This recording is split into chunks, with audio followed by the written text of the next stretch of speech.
gozarnos, no solamente adorándote, intercediendo y pidiendo, Padre, por las necesidades más exhaustivas, Señor, que ahora se están viviendo, sino que nos permitas, Padre, poder deleitarnos en el poder de tu palabra, Señor. Sabemos que tu palabra es vida y que tu palabra, Señor, está llena de promesas, pero también es la que nos da ánimo, la que nos alienta, es la que, Señor, viene a alimentar nuestro cuerpo, alma y espíritu.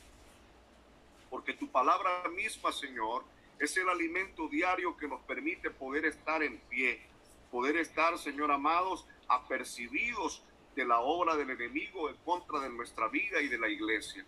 Padre, cautiva las mentes y los corazones y que esta noche estemos todos receptivos a tu palabra, Señor. Ya lo he dicho antes públicamente. No confío, Padre, en mis obras, en lo que yo pueda, Padre, humillarme delante de ti, Señor, para recibir tu palabra, sino en las oraciones de mis hermanos, Padre, que tienen una dirección espiritual conforme a la necesidad, Señor, que ahora estamos viviendo.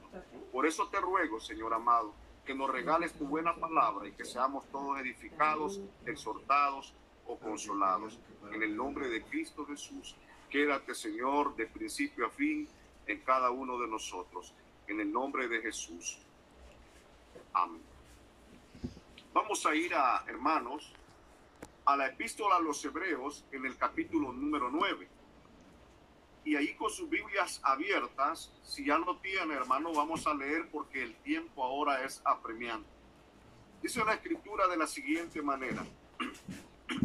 Ahora bien, aún el primer pacto tenía ordenanzas de culto y un santuario terrenal, porque el tabernáculo estaba dispuesto así. La primera parte, llamada el lugar santo, estaba el candelabro, la mesa y los panes de la preposición. Tras el segundo velo estaba la parte del tabernáculo llamada lugar santísimo, el cual tenía un incensario de oro, el arca del pacto cubierta de oro por todas partes, en la que estaba una urna de oro que contenía el maná, la vara de Aarón que reverdeció y las tablas del pacto. Y sobre ella dos querubines de gloria que cubrían el propiciatorio, de los cuales cosas no se puede hablar en detalle. Así dispuestas estas cosas en la primera parte, el tabernáculo entran los sacerdotes continuamente para cumplir los oficios del culto.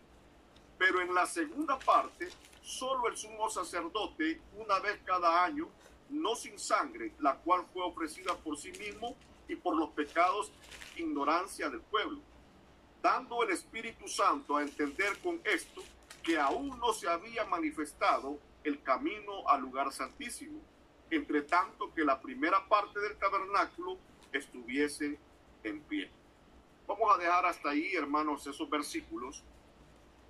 Pero quisiera, hermanos, ustedes saben que mis introducciones son un poco largas. Quizás a manera de introducción, no pues antes sin confirmar lo que es el tema. Yo le he puesto como tema esto, hermanos, la confirmación del pacto y el ADN de Dios que nos da una identidad. La confirmación del pacto y el ADN de Dios, que es, hermanos, a través de su sangre, que nos da una identidad. En primer lugar, quiero decirles, hermanos queridos, que todo lo que tiene que ver con las ordenanzas de culto del Antiguo Testamento, y principalmente cuando Dios le ordena a Moisés que establezca un tabernáculo para poder, hermanos, ir en esa peregrinación hacia la tierra prometida, Dios le da la revelación y las medidas claras a Moisés para él poder hacer ese tabernáculo de las mismas medidas en que Dios le iba detallando que fuese. Es porque Dios tiene un orden específico de cómo a él le gustan que nosotros hagamos las cosas. Pero sobre todo eso, Dios le permite, hermanos, a él que primeramente él haga lo que se llamó el arca de la alianza o el arca del pacto. Ustedes saben que el arca del pacto era prácticamente una urna de madera de acacia que estaba forrada de oro por todos lados, pero que en la parte superior tenía una tapadera de oro sólido que se llamaba propiciatorio. Y sobre ese propiciatorio, los dos querubines que habían sido formados de puro oro, a martillo, hechos a mano, y donde, hermanos, se representaba la gloria de Dios. Y es ahí en esa urna donde Dios hablaba de entre los querubines con Moisés para comunicarse delante de su pueblo.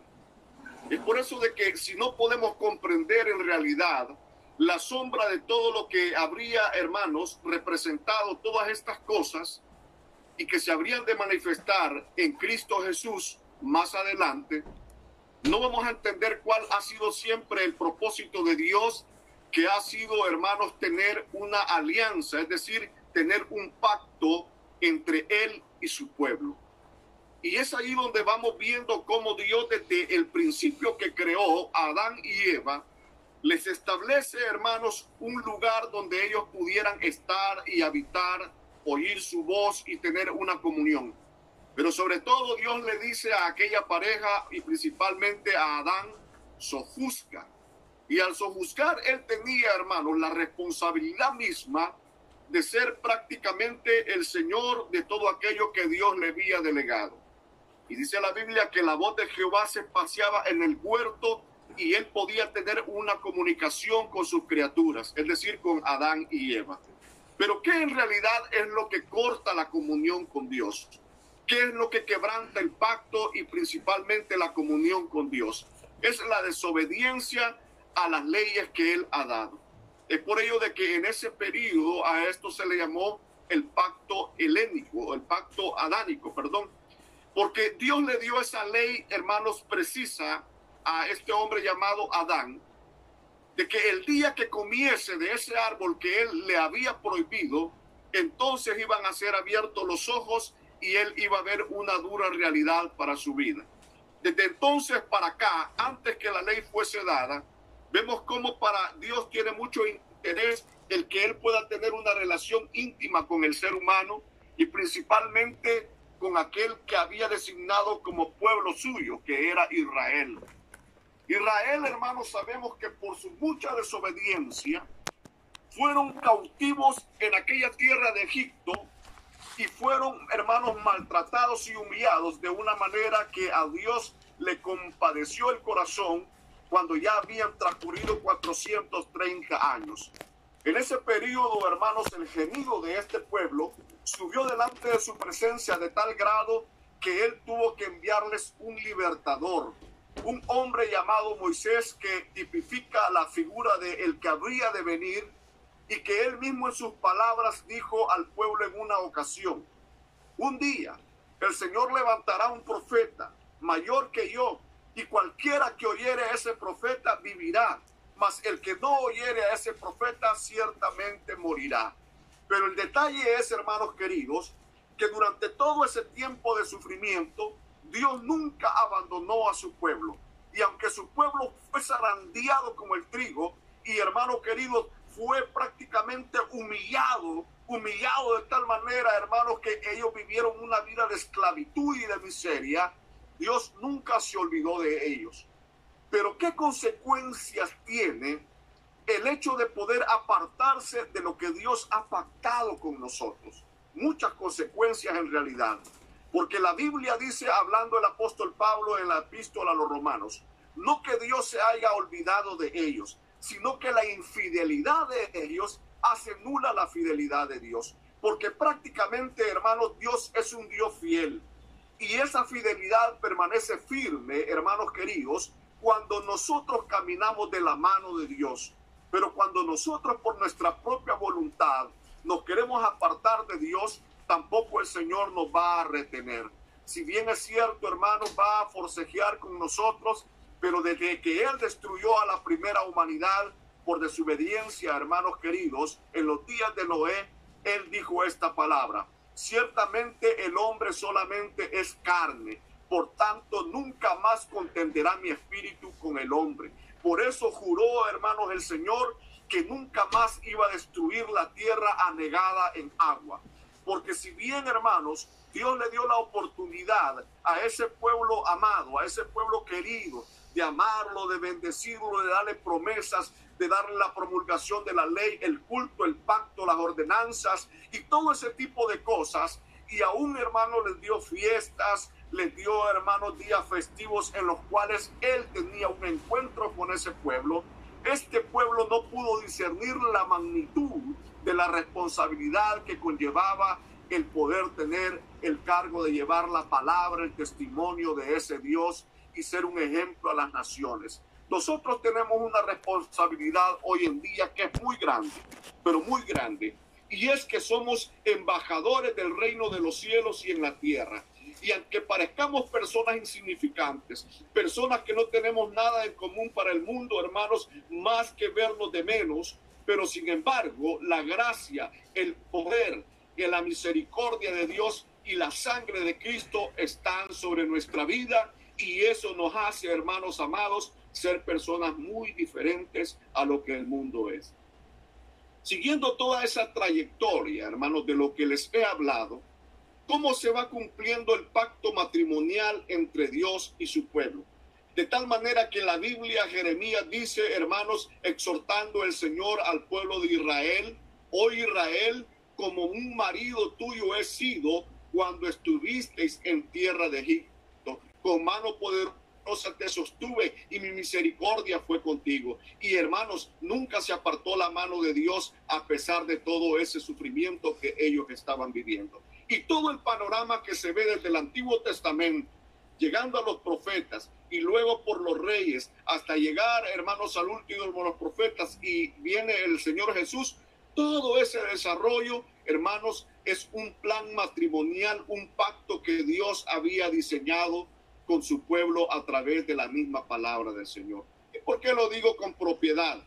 Porque Dios le da en el capítulo 3 a Jeremías el hecho de que, hermanos, pudiera entender Israel, la casa de Israel, por qué Dios le había dado carta de divorcio. Y usted lo puede leer ahí en el capítulo 3, en el versículo 8 y 9.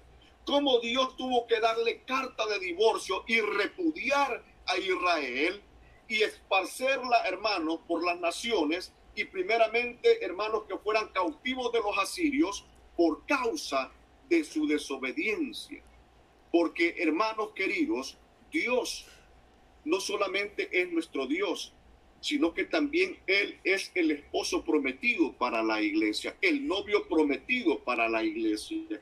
Pero como Israel se fue detrás de otros dioses, adoraron a Baal, Astarot, Astarte, adoraron, hermanos, a esos dioses de Egipto, entonces Dios permitió que los llevaran cautivo. Y sin embargo, ahí vemos en ese capítulo mismo, donde dice de que la hermana Judá, que tampoco, hermanos, hizo caso omiso, fue también y le pasó lo mismo, y Dios le dio carta de divorcio. Vemos cómo ahí la palabra del Señor comienza a detallarnos el por qué Israel fue esparcido por todas las naciones. Y esta solamente es una introducción. No quiero que pierda el propósito del texto que hemos leído, porque al llegar ahí, hermanos, el Señor nos va a dar la oportunidad de tener una revelación esta noche, y yo se la he pedido por el poder del Espíritu Santo para que podamos comprender el tema de esta noche. El pacto que ha sido por sangre, que nos identifica, hermanos, con Dios en su ADN. Es muy maravilloso pensar que en cada uno de nosotros existe el testimonio de Dios, y que a veces no lo podemos discernir de esa manera carnal, sino que tiene que discernirse de una manera espiritual.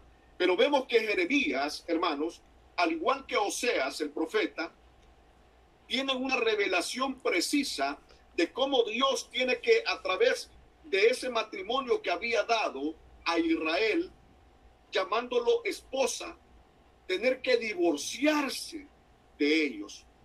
Y es terrible porque en la ley, la Biblia dice que ninguno podía tomar una mujer media vez esta, hermanos, se había divorciado y tenía en vida todavía al marido. Y Pablo recoge esas palabras en el capítulo, hermanos, número 7 de Romanos, trayendo una analogía del matrimonio. Él dice, hermanos, que mientras el marido vive de aquella mujer con que se ha separado, ella no puede librarse de la ley del marido. Pero si el marido muere, entonces ella es libre de poder casarse con quien ella desee y con ella quiere. Nos vamos a detener aquí un poco en este misterio.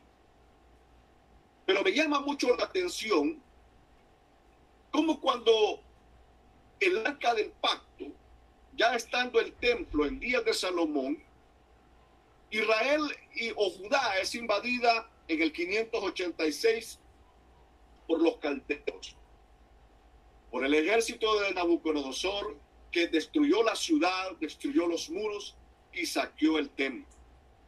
Y me llama mucho la atención porque Dios siempre tiene un plan en el cual Él siempre va a preservar un testimonio a la iglesia, al mundo y a las naciones. Y como cuando, hermanos, este hombre llamado Nabucodonosor ataca la ciudad, destruye, hermanos, todos los muros, saquea el templo, la Biblia da referencia de todo lo que ellos se llevaron para Babilonia. Ellos se llevaron los vasos de oro, se llevaron algunas ciertas cosas por ahí, pero lo único que ellos no llevaban fue el arca del pacto ni el incensario de oro. Esas cosas eran tan sagradas porque representaban la misma presencia de Dios. De hecho, Dios le habló a Moisés que cada uno de esos utensilios tenía que ser santificado con el aceite de la unción santa. Es decir, que cada instrumento de Dios es muy preciado, es muy útil en sus manos, y Dios tiene un celo hacia esas cosas. Pero cuando aquel hombre, hermanos, pasado algunos años, entra a Belsasar, la Biblia narra que él hace una fiesta en una ocasión. Y lo indignante de todo es que él ocupa los utensilios del templo. Y ahí estaba, hermanos, con sus prostitutas, qué sé yo, festejando, cuando de repente aparece una mano en aquella sala y él se espanta, Belsasar, al ver esa mano y dice, Mene, Mene, Tekel, Uparsin. Lo que quiso decir Dios con eso, hermanos, que aquel hombre ese día iba a ser cortado y cortado todo su reino, por haber hecho ese prevaricato de robarse, hermanos, los utensilios y utilizarlos para algo vil. Nosotros somos vasos en las manos de Dios, utensilios santos para la gloria de Dios. Y cuando nos ofrecemos para servir al mundo, a Dios, hermanos, le despierta el celo. Y luego viene la ira de Dios. Y luego viene el quebrantamiento en nuestras vidas. Y luego viene, hermano, el oprobio a nuestra vida. Y de repente decimos, ¿qué pasa?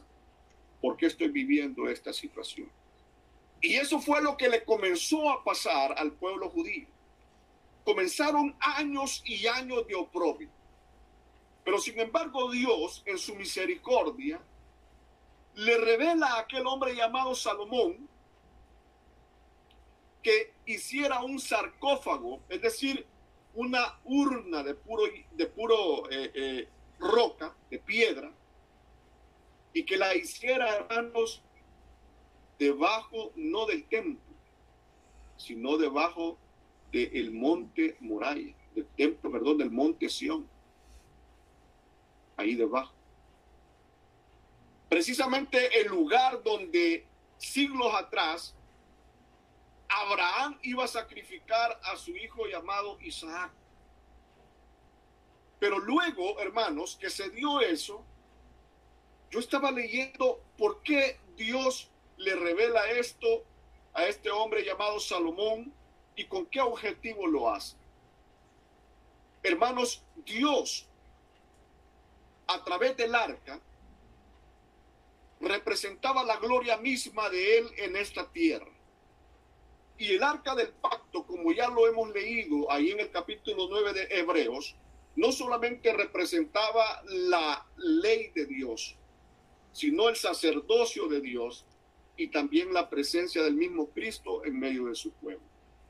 Porque conteniendo esos aspectos, hermanos, las tablas de la ley, la vara de Aarón que floreció y el maná, desde el tiempo de Moisés hasta el tiempo, hermano, de Salomón, esa arca se había mantenido intacta.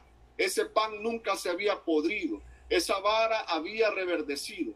Y esas tablas de la ley eran las que daban testimonio, hermanos, de que un día Dios en la montaña del Sinaí hizo un pacto con el pueblo de Israel. Y él les dijo claramente que si andaban en sus estatutos, que si andaban, hermanos, en su palabra, que si caminaban en su verdad, ellos iban a ser bendecidos. Pero si ellos se apartaban del pacto, vendría sobre ellos maldición. A más de ellos iban a ser dispersados por todas las naciones y la mano de Dios iba a apartar de ellos. Hay un secreto en la construcción del templo o de lo que es el templo que fue construido por Salomón, que fue el primer templo, porque antes de ese templo solamente existía el tabernáculo, es decir, esa carpa con la cual caminaban por el desierto, la desarmaban, peregrinaban, la volvían a armar y así sucesivamente. Pero lo cierto es que Salomón hizo 4 veces más grande que la misma, hermanos, que el mismo tabernáculo, ese templo. Pero leyendo yo cómo Salomón hizo un pacto con Faraón de Egipto. No sé cuál faraón fue o de cuál dinastía. Pero lo cierto es que Salomón se casó con una de las hijas de Faraón. Y cuando una familia real de un reino se casaban y se unían en matrimonio los hijos, habían alianzas secretas, y una de las alianzas secretas fue que cuando construyeron el templo, Salomón tuvo la oportunidad de que la ingeniería egipcia pudiera permitirles, hermanos, dejar debajo del templo un sistema de palancas que funcionaba en el hecho de que cuando los enemigos llegaran y querían capturar el arca, ellos por medio de palancas que hacían bajar a presión cantidades de arena sobre pesas que estaban subterráneas, lo que hacía es que el arca bajaba y se cerraba prácticamente el piso como que no hubiera nada. Y estaba leyendo yo, hermanos, en la segunda de Macabeos, que es un libro apócrifo, que es un libro muy importante, cómo Dios, a través de ese libro, dice que Jeremías y algunos sacerdotes escondieron el arca del pacto por una gruta y un túnel que precisamente iba a dar hasta el sarcófago que siglos antes había construido el rey Salomón. Y todo lo hacen con el objetivo de preservar el arca de la alianza, el arca del pacto. Y ya vamos a ver por qué en detalle era muy importante eso. Si bien es cierto, el templo fue destruido, si bien es cierto, hermanos, la gloria de Israel fue quebrada, ellos se fueron de esclavos, pero Dios nunca se apartó de ellos, porque el arca siempre permaneció allí en el lugar donde Dios le había indicado a Jeremías. Y vea cómo, hermanos, va saliendo a luz en detalle hoy en día. La arqueología está tan avanzada y se han descubierto nuevos y han develado nuevos hallazgos que atestiguan todas estas cosas. Ahora usted dirá, pero hermano, ¿por qué está hablando de todo esto? Ya va a ver por qué es muy importante. Porque ahí por 1979, un arqueólogo estadounidense, desde 1979 en adelante, dedicó prácticamente toda su vida para poder, hermanos, tener algún tipo de hallazgos con lo que las escrituras decían. Y este hombre comenzó a hacer 4 prácticamente investigaciones en todo lo que fue los territorios de Israel, Palestina, lo que también, hermanos, se dio en el Mar de Juncos. Y él también tuvo la oportunidad de visitar el verdadero monte Sinaí, que no está en Israel, sino que prácticamente está en Arabia. No está en Israel. Pero por tradición a nosotros nos han enseñado que el templo estaba en Israel, y no, el monte, y ese monte no está en Israel. Y Pablo mismo lo confirma, que el monte está en Arabia.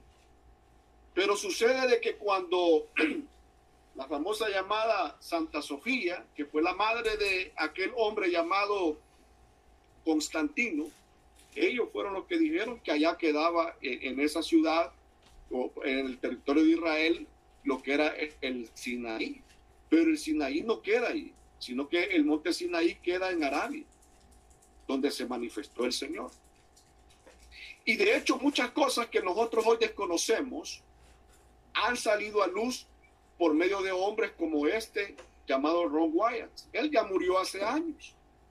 Pero lo que me maravilla de este hombre es que él obtuvo un permiso y en alguna ocasión contaba Henry Kruger en sus conferencias que cuando él caminaba por el lado occidental del templo, él cuando iba caminando de repente tuvo una revelación del cielo.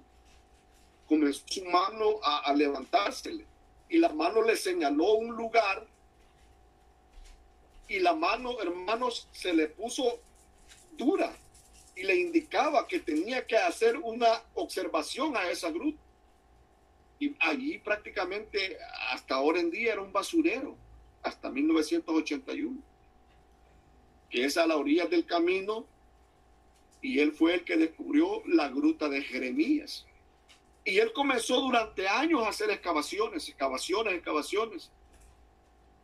Y en una ocasión, él fue hallando un túnel, porque todo eso estaba destruido.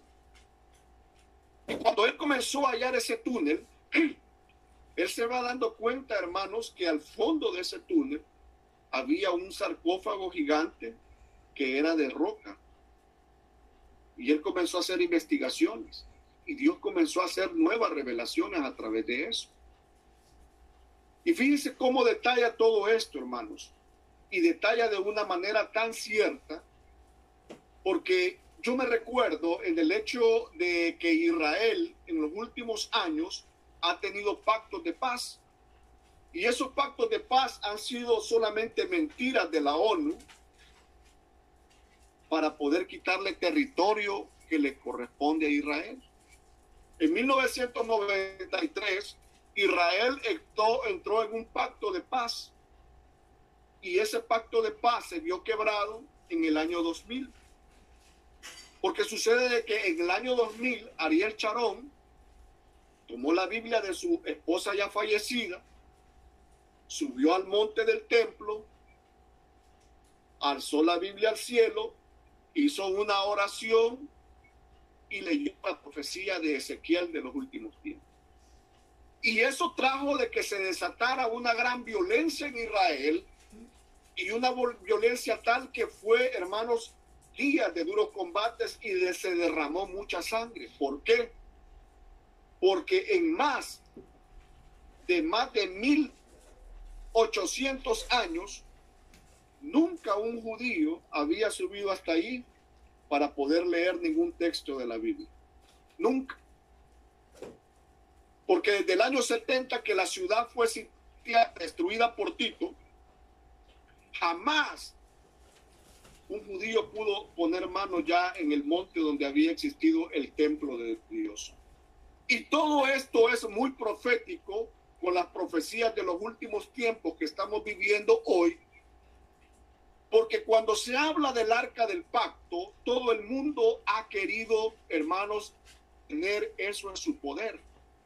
Los masones, los Anunnaki, los Illuminati y todos los que terminan con Ati, las sociedades secretas, las élites mundial. Pero es porque, hermanos, el engaño que han pretendido meter es de que esa es una caja alienígena. Y que esa caja alienígena es la que hacía que Israel ganara sus batallas. Recordemos que cuando Israel iba a la batalla, nadie lo podía vencer porque el arca del pacto estaba con ellos. Era la misma presencia del Dios vivo con ellos y nadie los podía vencer. Pero lo que me maravilla a mí es como, hermanos, esos mismos años que sucedió todo esto, fue que se reveló dónde estaba el arca de la alianza, el arca del pacto. Entonces quisieron ocultar todo esto con mentiras y principalmente algunos judíos mesiánicos Hicieron una mala propaganda y por todos los medios a tratar de nublar todo eso.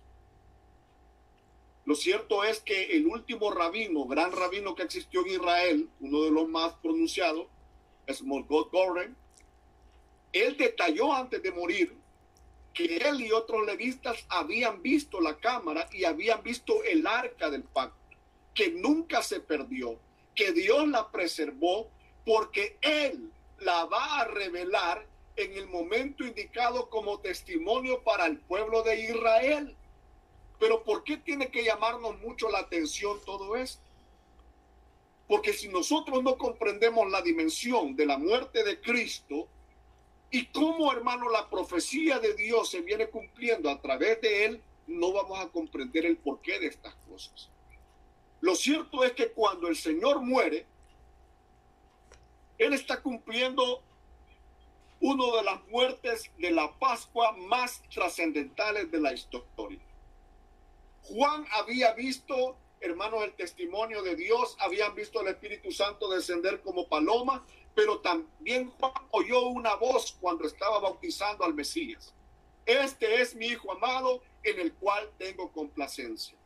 Pero cuando Juan ve al otro lado del Jordán al Hijo de Dios, después en el día 41, después que él había ayunado, no dijo el Hijo de Dios, sino que dijo que aquí el Cordero de Dios que quita el pecado del mundo. Jamás el hermano está pronunciando el Hijo de Dios, sino el Cordero de Dios que quita el pecado del mundo. Y ese es uno de los problemas que ahora en día algunas líneas judías no pueden comprender, porque ellos dicen que jamás ordenó la muerte de ningún hombre o el derramamiento de sangre humana para poder redimir los pecados, sino que ellos lo hacían a través de animales. Pero lo que ellos no entendieron es que la muerte de Cristo era una muerte sustitutiva. Ya no había razón que murieran machos cabrillos, que murieran toda esa clase de animales, porque él mismo era la propiciación por el pecado. ¿Y por qué tenía que morir Cristo? Porque él ya se había divorciado de su esposa, que era su pueblo. Y para que ella quedara libre y pudiera casarse, él tenía que morir. A él nadie le quitó la vida, él la puso en propiciación por nuestros pecados. Pero ¿dónde viene todo este misterio? El misterio es que, hermanos, la institución matrimonial, el pacto matrimonial, es algo tan sagrado para Dios, porque si nosotros no entendemos que Eva estaba dentro de Adán, y cuando él lo adormece y de su costilla sale Eva, y él dice, esto es ahora carne de mi carne y hueso de mis huesos, es porque la Biblia dice que cuando hay un pacto matrimonial, los dos serán una sola carne. Es por ello que el diablo ha luchado por desestimar los lazos matrimoniales, por desestimar, hermanos, que la iglesia tenga una comunión íntima con su prometido, con su esposo, y trate la manera de hacerla fornicar con ídolos, trate la manera de hacerla fornicar con pecado, con distracción, con todo ese tipo de cosas. Pero lo cierto es que cuando el Señor está expirando, está muriendo en la cruz del Calvario, el capítulo, hermanos, 27 del Evangelio de San Mateo y el versículo 51 y el 52 nos detalla, hermanos, que cuando él está muriendo, él dice esas palabras: Eloi, Eloi, lama sabacthani. Padre mío, ¿por qué me has desamparado? Ahí él, en esa ocasión, él está siendo el cordero sustitutivo de la Pascua.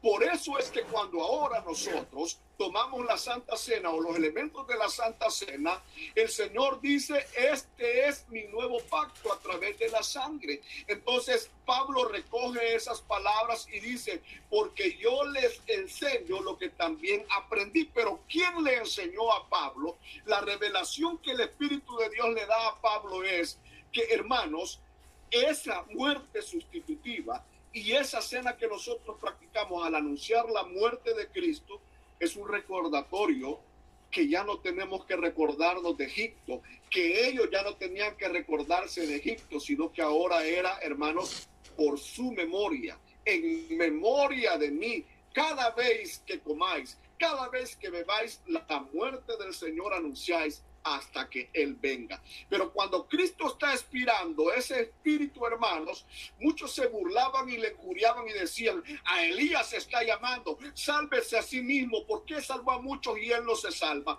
Pero cuando Él está entrando, hermanos, en la agonía de entregar su espíritu, hermanos, y Él expira, Él dice: consumado es, y Él entrega su espíritu. Pero según las tradiciones, hermanos, católicas, los récords históricos, que no me consta a mí si son verdaderos, pero dice de que cuando ese soldado Casio Longinius tomó la lanza, dice la leyenda, la historia, que este hombre prácticamente ya tenía una ceguera, era un soldado relegado solamente para el trabajo de puyarle las costillas a los hombres. Pero cuando él le puya, hermanos, ahí el costado al Señor con la lanza, sale abundante sangre, abundante agua. Y cuando le rocía, hermanos, en la película de Mel Gibson, ven ese soldado arrodillarse, hermanos, prácticamente él ve el milagro de recibir la vista. Pero no solamente eso, esa sangre que está siendo derramada en el Gólgota, en el Golgolet o en el Monte de la Calavera, es precisamente a 6 metros de profundidad, donde Salomón años antes había escondido el arca del pacto, había mandado hacer, hermanos, lo que se llama ese cajón para proteger el arca, y donde también Dios le reveló a Jeremías, y donde también, hermano, este hombre fue y excavó durante muchos años en territorio israelita, desde 1979 hasta que fue develada el arca. Y allí, hermanos, se cumple un pacto, porque esa sangre baja, y la Biblia dice que, hermanos, en el versículo 52,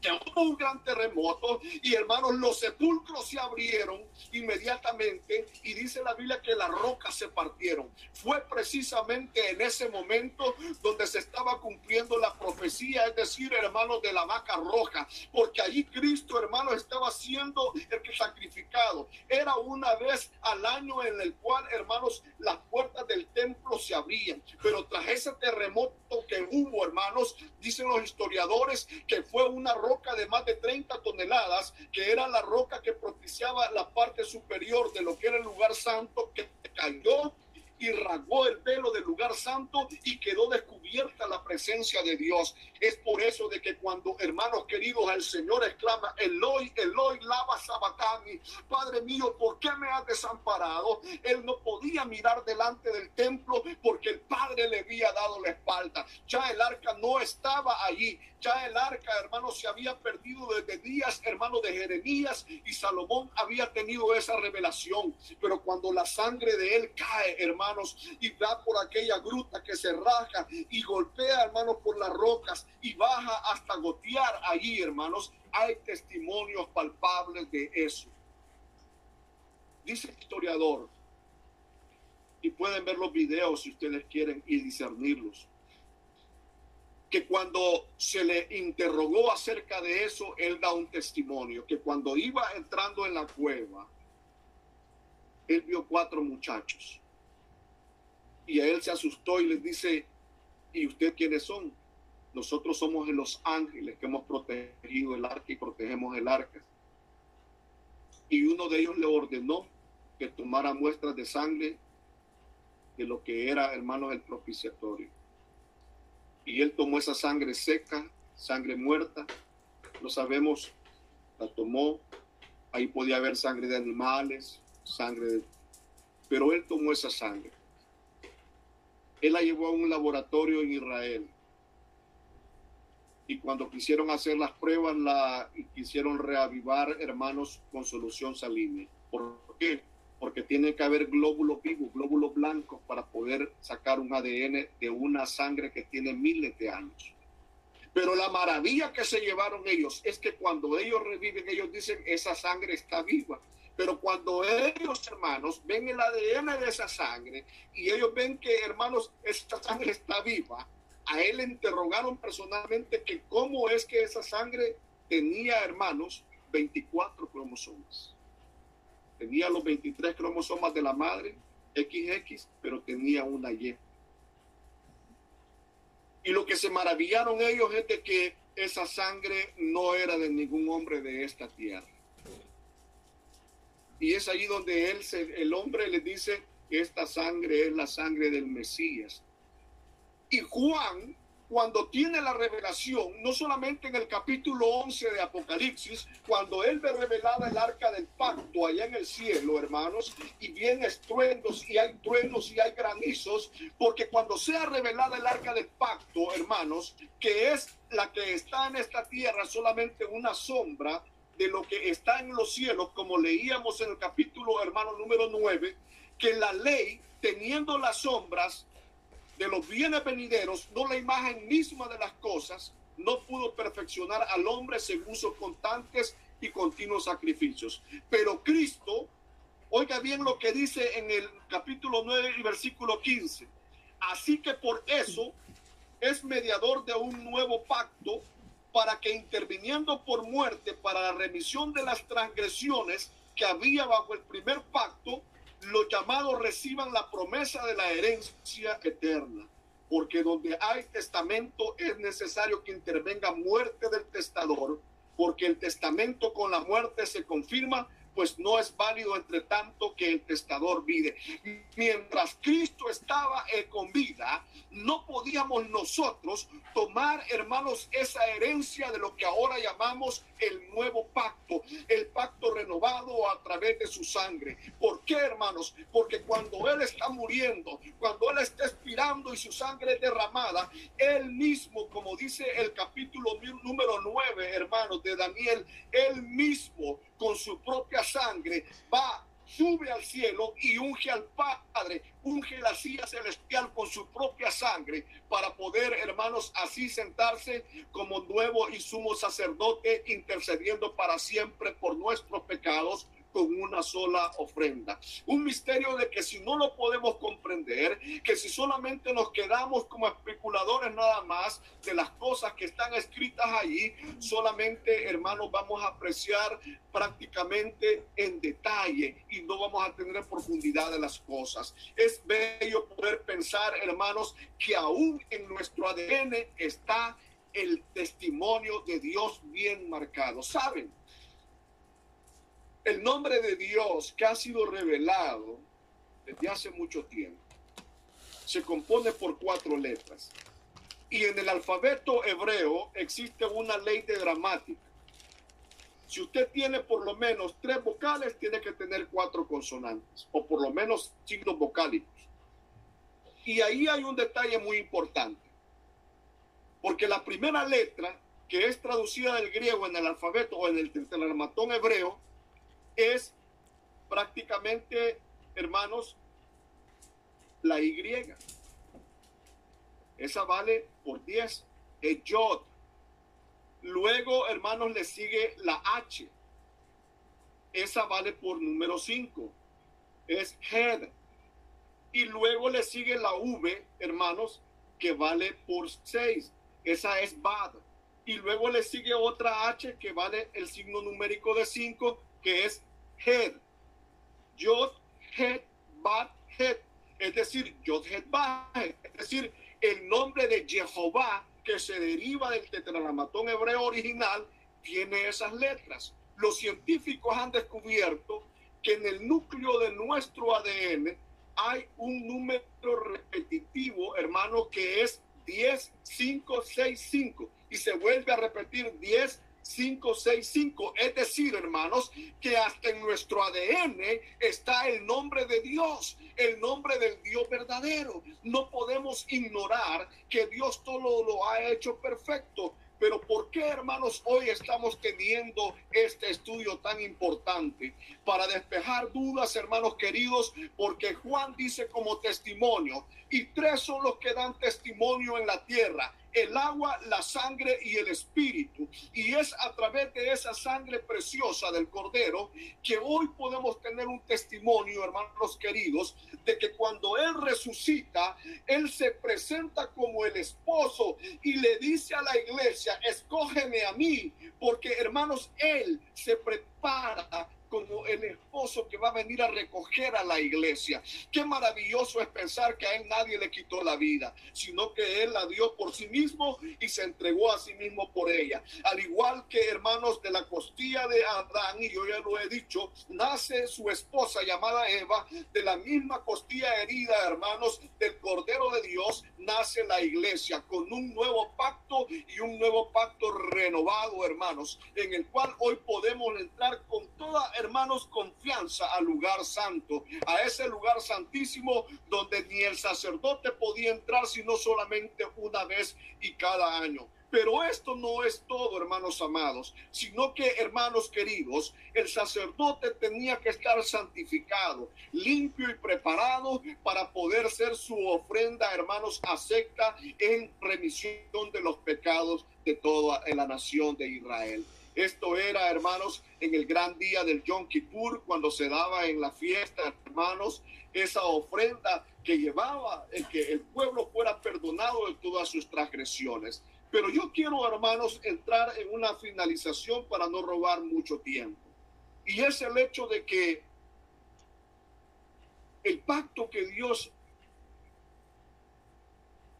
ha firmado con nosotros es un pacto de sangre. Yo puedo juzgar su vida, usted puede juzgar mi vida y no pasa nada. Yo mismo me hago daño al juzgarlo a usted, porque dice la epístola a los romanos en el capítulo de hombre: tú, hombre, que juzgas, en lo que juzgas te condenas a ti mismo, porque tú que juzgas cometes sacrilegio. Pero lo cierto es que me llama mucho la atención el hecho de que cuando un sacerdote en el Antiguo Testamento era juramentado, era ungido, era, hermanos, preparado por Dios para poder tener el sacerdocio, ese sacerdocio levítico, aarónico, él tenía que hacerlo un pacto que era, hermanos, cabal en la puerta de la entrada. No había otro lugar. Ahí en esa puerta era donde se juramentaba. Y eso es lo que un día voy a tener la oportunidad, hermanos, que Dios me dé, si hay vida, de poder explicarle lo que era el pacto entre hombros. Y yo voy a quedarme ahí para ir finalizando y concluyendo una cosa muy importante. Estamos viviendo días peligrosos dentro de la iglesia, y son días en los cuales, hermano, el discernimiento se está apagando. La lámpara de Dios se está apagando. Los dones están escaseando. Mucha gente dice: Dios me habló y Dios me dijo, pero solamente son emociones de ellos que han quedado en su corazón.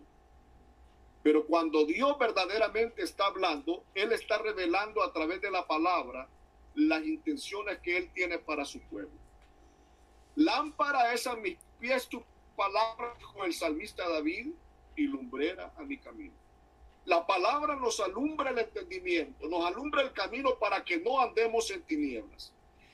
Y lo que el diablo quiere es acallar el testimonio, acallar la voz de la iglesia y, sobre todo, acallar la voz profética, hermanos. Pero yo creo que todavía el cielo sigue enviando señales, todavía el cielo sigue hablando, pero ¿por qué no somos receptores de esa gloria de Dios que está siendo derramada? ¿Por qué no podemos percibir? ¿Por qué? ¿Qué es lo que está pasando con todo esto? Vayámonos al primer libro de Samuel. Se nos narra la historia que la lámpara de Dios en días del sacerdote Elí se estaba apagando en Israel. Ya no había profecía con frecuencia, cada quien hacía lo que mejor le convenía. Hermanos, se estaba viviendo un periodo muy difícil, porque luego de que Dios había instituido un gobierno de teocracia, un gobierno en el cual Dios les hablaba a través de jueces, a través de profetas como Samuel, aunque Samuel en esa época era un niño, Dios le dio una revelación muy difícil, muy dura. Y Dios le habló a este niño que Dios en un solo día iba a destruir la casa de Elí y iba a raer su ministerio para siempre. Porque Elí tenía dos hijos rebeldes que eran Ofni y Fines. Ellos, hermanos, hacían atrocidades adentro del santuario. Ellos, hermanos, hacían cosas que Dios les había prohibido a los sacerdotes. Y Elí no los reprendía. ¿Cuánta gente, hermanos, que porque tienen un gran ministerio y porque tienen un gran don y que porque tienen una gran responsabilidad dentro de la iglesia, saben que sus hijos no están aptos para poder ministrar la obra de Dios? Y sin embargo, aún así los dejan ministrar y no les dicen nada, hermanos, por no quedar avergonzados ellos, pero no tienen la endereza de poder, hermanos, corregirlos. Y es por eso que la iglesia ahora en día, hermanos, está como está. Hoy en día, hermanos, el demonio entra a bailar lambada con todo su ejército y nosotros ni cuenta nos damos en la iglesia. Hoy es terrible llegar a los templos, hermanos, con aflicción de espíritu. Y yo me he fijado esto en años. Y mi esposa me dice, mira, cállate, no veas eso. Cándida, le digo yo, me irrita ver que los líderes de la iglesia, todo el tiempo que yo llego, todo el tiempo los va a ver en el cafetín o en el chaleco. Nunca están orando. Por eso es que cuando pasan al frente, hermanos, gritan, saltan y parecen los profetas de Baal que se acuchillan y no pasa nada. No hay gemir, no hay una lágrima, no hay, hermanos, una administración del Espíritu. Y es lo que estaba pasando en los días de Elí. Pero no solamente eso, hermanos, sino que algo más terrible iba a pasar. De que en esos días, yendo Ofni y Finees a la guerra, se arreció la batalla, hermanos, contra los filisteos. Y los filisteos dijeron, seamos valientes y peleemos para que no les sirvamos a estos hebreos. Porque, hermanos, el diablo quiere que nosotros le sirvamos a él, pero nosotros no podemos hacer un hijo del diablo que venga para que le sirva a Dios. No podemos, porque, hermanos, la gloria de Dios se está apagando y la gloria de Dios se va a seguir apagando si no hacemos nada.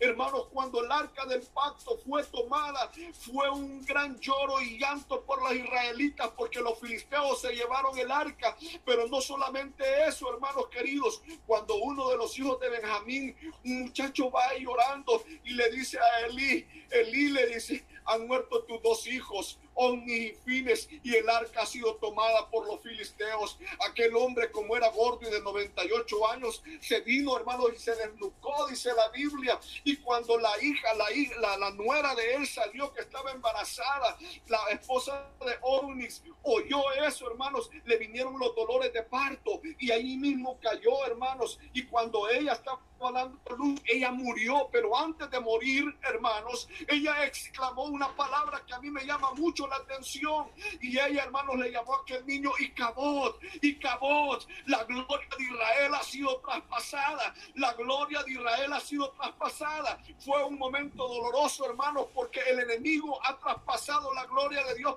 por nuestra culpa. Ahora mismo nosotros no somos dignos de poder llevar el arca, porque, hermanos amados, cuando el arca fue tomada por los filisteos, también vino juicio sobre esas naciones, porque, hermano, nadie puede tocar inmundamente la obra de Dios sin que hayan consecuencias. Por eso dice el apóstol Pablo, muchos duermen y muchos están enfermos por comer o por tomar inmundamente la sangre del pacto. Por eso tenemos que hacer, hermanos, memoria y remisión de que solamente la sangre de Cristo puede limpiarnos de toda inmundicia y de todo pecado. Aleluya, gloria sea al Señor, hermanos, alabado sea la gloria de Dios. ¿Por qué? Porque todavía el Señor sigue hablando a través de su palabra, sigue testificando con la misma palabra y nos sigue exhortando a través de ella, que es el tiempo de poder, hermanos, hacer un pacto, pero un pacto en el cual, hermanos queridos, nosotros podamos cargar como sacerdotes el arca del pacto, no de una manera mundana como se está haciendo, hermanos queridos.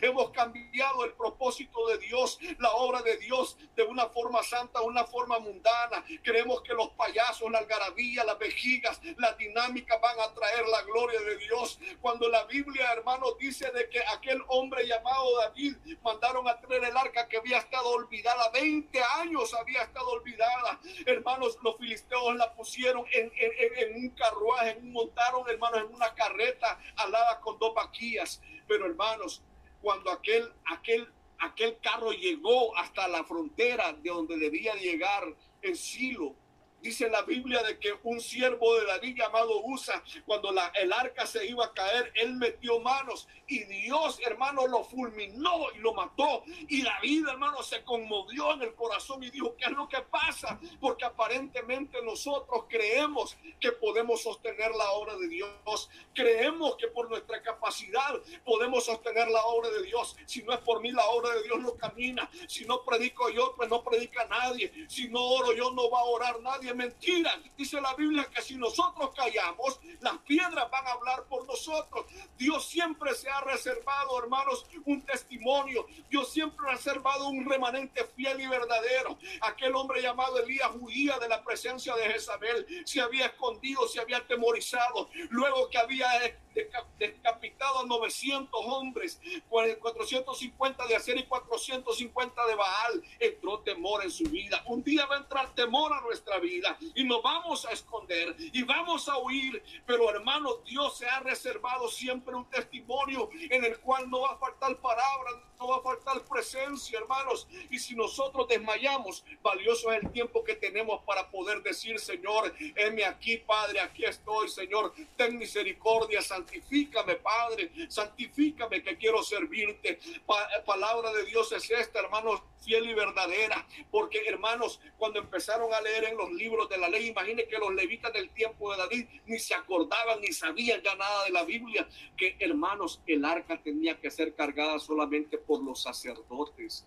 Por eso es, amado hermano, que la Biblia dice que hemos venido a ser reyes y sacerdotes de nuestro Dios, real sacerdocio, porque el real sacerdocio, hermanos, Cristo a través de su muerte lo transfiere a cada uno de nosotros. Pero si nosotros cargamos inmundamente la obra de Dios, también vamos a morir espiritualmente. Y literalmente podemos morir de esa manera, hermanos, porque Dios es un Dios fiel, porque Dios es un Dios verdadero. Porque Dios, hermanos, es un Dios que quiere que nosotros terminemos esta carrera y que no nos quedemos a medio camino, hermano. Yo sé que hay muchas personas que se creen dignas de poder llevar un privilegio. ¿Sabe? Yo a veces le he dicho a mi esposa y así, yo ya no quiero que me invitaran a predicar. Sinceramente, a mí me da sentimiento, le digo yo, porque he tenido grandes revelaciones de Dios, pero no he podido ver en años una sombra en mi vida. Siempre han habido limitaciones y no se puede ir esa sombra negra todavía. Y yo le digo al Señor, ayúdame, porque todavía no estoy apto, Señor. Ayúdame porque todavía no soy digno, quizás. Ayúdame, Señor, porque si tú no vas conmigo, yo no voy a ir. ¿Sabe? Hoy tuve un debate en el trabajo. No fue debate, porque para mí no fue debate, y lo doy como testimonio. Hay pues un jefe ahí que es bien tremendo, es de la fe en Jesús, con otro compañero, y ellos creían de que estaban hablando con cualquiera. Yo conozco bien la doctrina y de dónde se originó todo esto. Empezamos a hablar, pero las cosas se pusieron tan tensas que de repente cuando yo vine a ver a mi espalda, tenía una multitud que estaban oyendo el debate y otros estaban aquí. El problema es que empezaron a aplaudir lo que yo decía, porque prácticamente ellos creían que yo los estaba acabando, y no los estaba acabando. Yo estaba hablando la verdad, porque tengo el testimonio de la verdad, y la única verdad es Cristo, el camino. Pero cuando nosotros caemos, hermanos, en ese tipo de cosas, creyendo de que solo nuestra iglesia, que solo nuestro pastor, que solo yo y que solo aquí, eso es muy malo, hermanos. Porque el único verdadero solamente es Cristo. Y hoy podemos estar acá hablando bien, bonito, pero mañana ser desechados. Porque no estábamos preparados, porque todavía no estábamos aptos. Pero yo creo que la palabra de Dios es certera. Yo trato que la manera que sea la palabra de Dios que nos exhorte, hermano. Porque yo he visto mucha gente, leen un versículo, no hablan nada del versículo y pegan unas grandes macheteadas a ver qué es lo que hablaron. Y la gente, ay, me habló el Señor, nos dijo mediocres el Señor, nos dijo, algunos hasta les gusta que les digan otras cosas más crueles. No debemos ser masoquistas, hermanos, porque el Señor es misericordioso. Él es duro para con nosotros, pero Él lo hace con el objetivo de que nosotros enderecemos nuestro camino, volvamos al camino y tomamos la responsabilidad que nos corresponde como hijos de Dios. Señor, llévame a tus atrios y al lugar santo, al altar de bronce. Señor, tu rostro quiero ver. Pásame en la muchedumbre, por donde el sacerdote canta. Tengo hambre y sed de justicia, y solo encuentro un lugar. Llévame al lugar santísimo, por la sangre del Cordero Redentor. Llévame al lugar santísimo, tócame, límpiame, heme aquí. Tócame, límpiame, heme aquí. Padre, ten misericordia, Señor. Ayúdanos a poder ser testimonio, Señor. No tanto en lo que hablamos, sino en lo que hacemos por ti, Señor. Ayúdanos, Señor, a poder levantar, Señor, nuestra vida en tu nombre. Tu ADN está en nosotros. Tú has confirmado un nuevo pacto a través de tu sangre, Señor. Tu sangre nos hace aceptos delante de ti, Señor. Quita todo temor, Padre. Porque ¿quién es el mundo para condenarnos a nosotros como iglesia? ¿Quién es el mismo diablo si él no derramó ni una gota de sangre por nosotros? Solamente fuiste tú, Padre. Bendito sea tu nombre, Señor. Gracias por la vida de mis hermanos, Padre. Yo los bendigo en el nombre de Jesús, Señor. Muchas gracias, Cristo de la gloria. Porque no siendo dignos, como dijo mi hermana Vanessa, Señor, tú nos das la oportunidad, papito. Muchísimas gracias, Rey. Dios les bendiga. Amén. Que podamos hoy gozarnos, no solamente adorándote, intercediendo y pidiendo, Padre, por las necesidades más exhaustivas, Señor, que ahora se están viviendo, sino que nos permitas, Padre, poder deleitarnos en el poder de tu palabra, Señor. Sabemos que tu palabra es vida y que tu palabra, Señor, está llena de promesas, pero también es la que nos da ánimo, la que nos alienta, es la que, Señor, viene a alimentar nuestro cuerpo, alma y espíritu. Porque tu palabra misma, Señor, es el alimento diario que nos permite poder estar en pie, poder estar, Señor amados, apercibidos de la obra del enemigo en contra de nuestra vida y de la iglesia. Padre, cautiva las mentes y los corazones y que esta noche estemos todos receptivos a tu palabra, Señor. Ya lo he dicho antes públicamente. No confío, Padre, en mis obras, en lo que yo pueda, Padre, humillarme delante de ti, Señor, para recibir tu palabra, sino en las oraciones de mis hermanos, Padre, que tienen una dirección espiritual conforme a la necesidad, Señor, que podamos hoy gozarnos, no solamente adorándote, intercediendo y pidiendo, Padre, por las necesidades más exhaustivas, Señor, que ahora se están viviendo, sino que nos permitas, Padre, poder deleitarnos en el poder de tu palabra, Señor. Sabemos que tu palabra es vida y que tu palabra, Señor, está llena de promesas, pero también es la que nos da ánimo, la que nos alienta, es la que, Señor, viene a alimentar nuestro cuerpo, alma y espíritu. Porque tu palabra misma, Señor, es el alimento diario.